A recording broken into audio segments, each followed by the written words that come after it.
Undisputed live from Los Angeles. I'm Jason McIntyre here with the Dream Team. Greg Jennings, Chris Broussard, LeVar Arrington. Good morning, gentlemen. How are you? What up? Great morning. Fantastic. Good. Ready to All go. good, brother. Glad everybody's fired up. NBA playoffs are here. Let's get started. Despite ending the regular season on a 5-game winning streak, the Lakers will face the Warriors in the play-in tournament on Wednesday. Lakers fans had a brief scare last night when LeBron appeared to tweak his right ankle, slow to get up. But after the game, LeBron said he'll be fine. And when asked about facing Steph Curry in the playoffs, he said, quote, "We're playing versus, in my opinion, the MVP of our league this year in Steph. We got to be prepared for everything they have. They got championship DNA." So Chris Broussard, on a scale of 1 to 10, how confident are you in LeBron's Lakers making it out of the West? Well, before he went down with the little ankle tweak near the end of the game, I was a 7.5. Now I'm a 7.0. All right, so I clearly have the Lakers favored to win. And look, it's possible in a one-game situation that they even fall to Golden State. Maybe Steph Curry gets hot. Maybe the groin bothers AD or the ankle with LeBron, and they could lose that. But they would beat Memphis, San Antonio, whichever team they play then. And so I clearly think the Lakers will come out of the West or have a great shot at coming out of the West. I really think, and look, I know LeVar Arrington is about to sing the praises of the Utah Jazz. And congratulations, Jazz. You've had a nice regular season. But the only team in the Western Conference that can beat the Lakers in a 7-game series if AD and LeBron play are the Los Angeles Clippers. And even then, I've got the Lakers favorite. So I think they got a good chance. Here's the things I like. Yesterday, I thought LeBron looked great. I thought he looked much better than he did in the 2 games he played a couple weeks ago before he re-injured the ankle. He had explosion. He was up in the air. He was turned in the corner.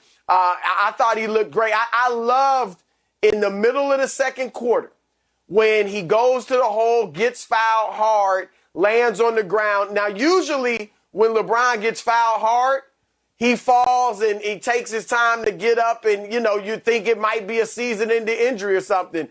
Yesterday, he popped back up immediately.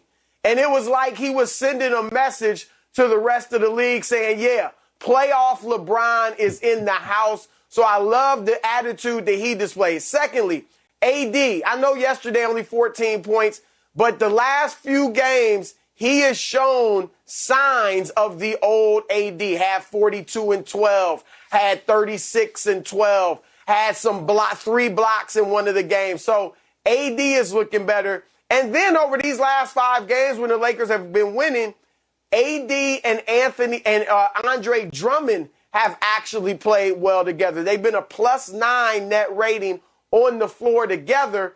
And what I like about the Lakers that will give anybody in the West and really even the league problems is their size. At the beginning of last night's game or yesterday's game, you saw early on LeBron went inside. He backed down into the post. He drove into the post. He made cuts for layups in the paint. And then AD took his turn. And he was in the post a little bit. And, of course, Andre Drummond at times. The Lakers' size, they have a formula that's going to be tough for anybody in the league and anybody in the West. And that is their size on the offensive end and then their stellar defense.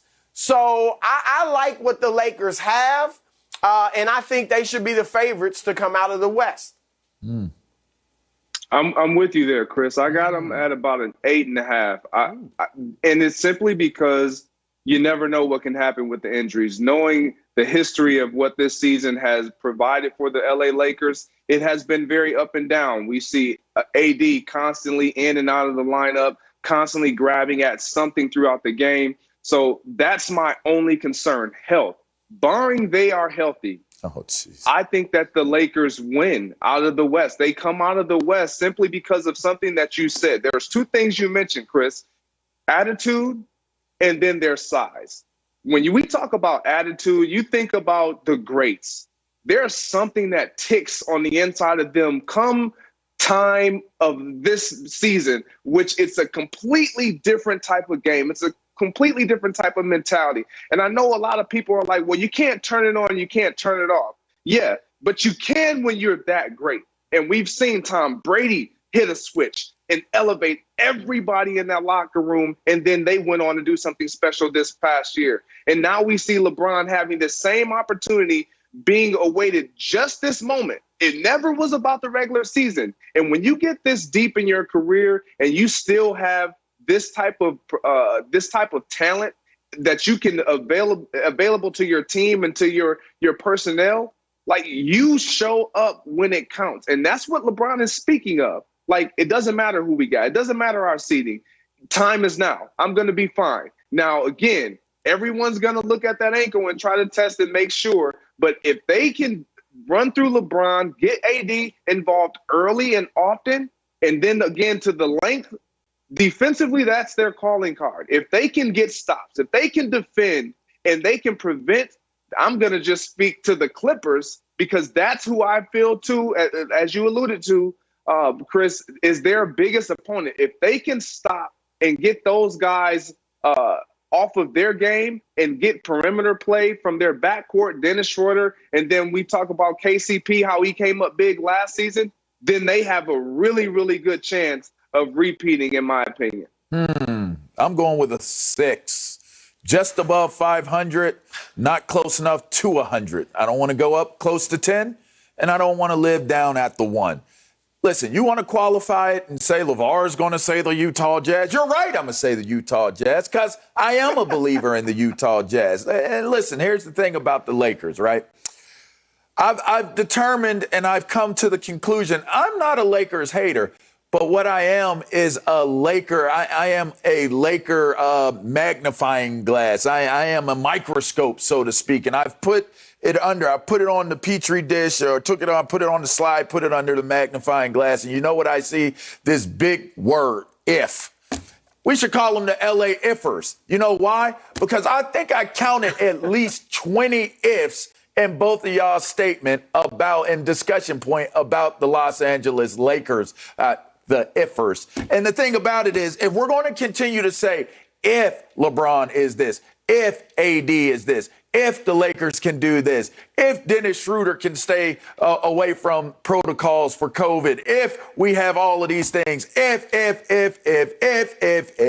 I'm so sick and tired of hearing about ifs.